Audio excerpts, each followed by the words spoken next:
For more than 140 years, the village of Sparta has been just that, a village. But now a new recommendation could change that. News 8's Tessa Kresh explains why some say it's time for Sparta to become a city, and why others say they aren't so sure.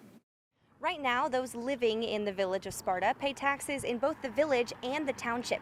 Becoming a city would simplify those things and would give Sparta more autonomy. We moved in Sparta back in last March. Tyler Fisher and his family moved to Sparta for the small town feel. They came for the lifestyle, knowing it would mean paying a bit more in taxes. All I know is I don't mind paying a little extra if it means the community stays strong and the engagement stays up. If we lose that, I don't know if it's worth it saving the money. But a draft report from Sparta's Citizen Advisory Committee on Cityhood says that's not what's on the table. The charm of the village, right, the small town feel and what people love about living here, that's not going to change at all. We're going to continue with that. Jim Lauer, the village manager, said it'd be an administrative change, not a cultural one. We already stand on our own 2 feet and offer pretty much all the services locally. And it's not a new concept. It's been something that's been talked about in the village for probably at least since the 1950s, but the village council really felt like the time was probably right with all the renewal we have going on in town and all the modernization.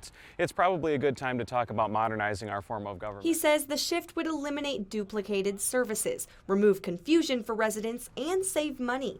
The report estimates saving about 1.2 mils for residents. So I think once you look into it, there really aren't too many negatives, but you know, it's change and that's hard, and I think it's incumbent upon us to explain it to folks. In preparation for the potential shift, a new village complex is opening later this year, designed to become a one-stop shop for city services. This was designed to be big enough for people to vote at, have all the city services that we'll need, assessing elections, those kinds of things, in addition to the services we already offer. But not everyone is sold. I like history, and I would rather it stay a village. Nick Hall has worked in Sparta for years and moved here last fall. It's a nice town. He worries change could mean losing the village's identity. It's been a village for centuries, so why switch it now?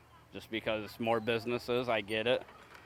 But I think it's more important to keep the history of the village going as long as possible. But the village says residents won't see a difference, just lower taxes and a simplified form of government. If everything stays the same and there's more resources, and I mean, it's all great, especially if we're saving money as a family with how much everything is. The final report heads to the village council in August. If they vote to move forward, Sparta residents could decide its status on a future ballot. In Sparta, Tessa Kresh, News 8.